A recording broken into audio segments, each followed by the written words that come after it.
आज के बदलते हुए ज़माने के हिसाब से हम सबको आइडिया होना चाहिए कि क्या क्या ऑपरेशन के तरीके होते हैं। आप जो ये देख रहे हैं इसमें कई सारे आर्म्स लगे हुए हैं और इन आर्म्स के बेसिस पे हम लोग ऑपरेशन करते हैं। ये सारे आर्म्स हम पेट के अंदर डालते हैं, उसके बाद यहाँ पे एक कंट्रोल सिस्टम होता है और वीडियो में देखते हुए सारे ऑपरेशन होते हैं। इस पूरे प्रोसेस को रोबोटिक सर्जरी कहते हैं।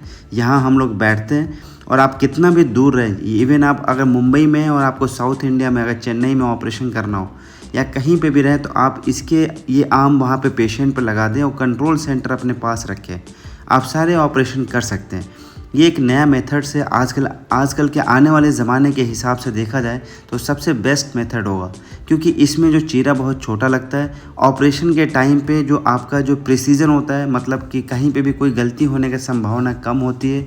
ये कह सकते हैं कि ये बहुत ही महंगा होता है लेकिन बेस्ट होता है। ऑपरेशन में प्रोस्टेट के साथ साथ बाकी डैमेज टिश्यूज को भी काट के रिमूव कर दिया जाए। असेसमेंट करने के बाद पेशेंट को आमतौर पर जनरल एनेस्थीसिया दिया जाता है। इसके बाद सर्जन पेशेंट के पेट में कुछ छोटे छोटे इंसिजन्स लगाता है, जिनके जरिए रोबोटिक इंस्ट्रूमेंट्स और 3D कैमरा विद लाइट पेट में इंटर किया जाता है। 3D कैमरा सर्जन को स्क्रीन पर अंदर के ऑर्गन्स का क्लियर व्यू प्रोवाइड करता है और फिर सर्जन कंसोल यानी कि कंट्रोल सेंटर से रोबोटिक आर्म्स की मूवमेंट और इंस्ट्रूमेंट्स को कंट्रोल करता है।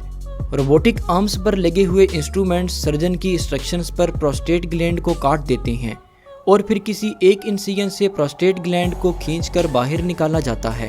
अगर प्रोस्टेट के साथ साथ इर्द गिर्द के टिश्यूज या ऑर्गन्स भी कैंसर से डैमेज हुए हों तो उनको भी रोबोटिक इंस्ट्रूमेंट्स के जरिए काट के रिमूव कर दिया जाता है।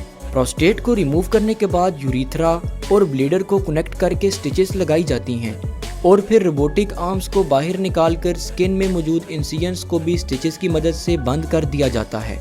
इसके साथ साथ ब्लीडर में यूरिनरी कैथेटर को भी इंसर्ट किया जाता है ताकि जख्म के हील होने तक यूरिन आसानी से पास होता रहे। कैमरा सिस्टम अंदर के ऑर्गन्स को ज़्यादा अच्छे तरीके से विजिबल बनाता है, जिससे कि सर्जन अच्छे तरीके से टिश्यूज़ को देखते हुए सर्जरी परफॉर्म करता है।